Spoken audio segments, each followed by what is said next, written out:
Yeah, creativity is like the one thing that no one can take away from you. People can strip you of your material wealth. People can strip you of your fancy titles that you have wherever you work, but no one can stop you from creating. And it's your, it's your natural fibers. Some people ignore that and they go through life and it still bothers them. But they know that they've had to kind of substitute the creativity thing for the spoils of the real world. I speak about creativity like it's a fantasy, and I speak about this as the real world because that is what society has made us believe. If you are creative, you're going to struggle in life no matter what it is.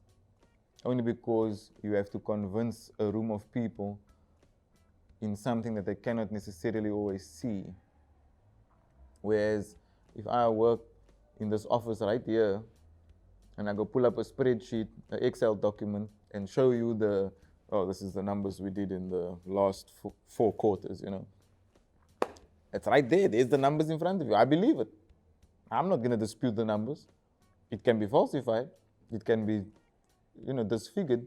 It can be fraud. It can be corrupted. But I'm not going to argue if you show me the spreadsheet and I'm sitting in your office and, I can see the wallpaper is new and I can see that the floors are laminated. So I believe in it. I believe that this numbers is as true as this building. But if I tell you that I'm making an album based on, the apartheid regime, it's a nice thought. That's a good idea. But, where is it in real life? Can we touch it? Can we feel it? Can we see it yet? It's an idea. It exists in your mind and your mind only. So I just look at it like, for creativity, you have to believe in the unseen. You have to see it before anyone else does.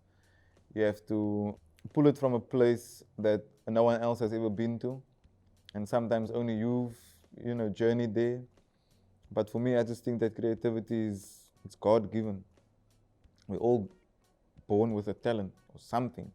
Like I said, some of us discover it and some of us close it, before it even gets a chance to develop and grow. Whereas with me, like I said, I had to constantly fight and defend myself because this is what I wanted to do. And to my, immediate surroundings, this is considered black culture.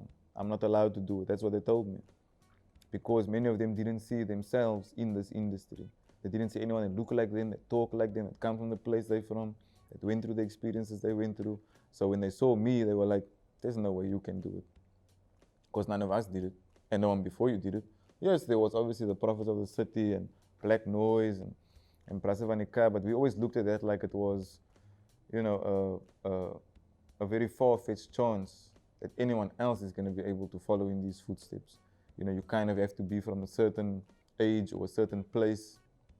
And like, I'm not coming from Mitchell's Plain, I'm not coming from Hanover Park, so it's like they're looking at me like, so what story could you possibly tell that anyone's going to be interested in, And I just look at it, the story of suffering is universal. The story of suffering is global. Everybody understands suffering at some point in their life. Like I said, everybody's been broke before, many of us. So I'm just going to tell that story. I'm going to tell my story, basically.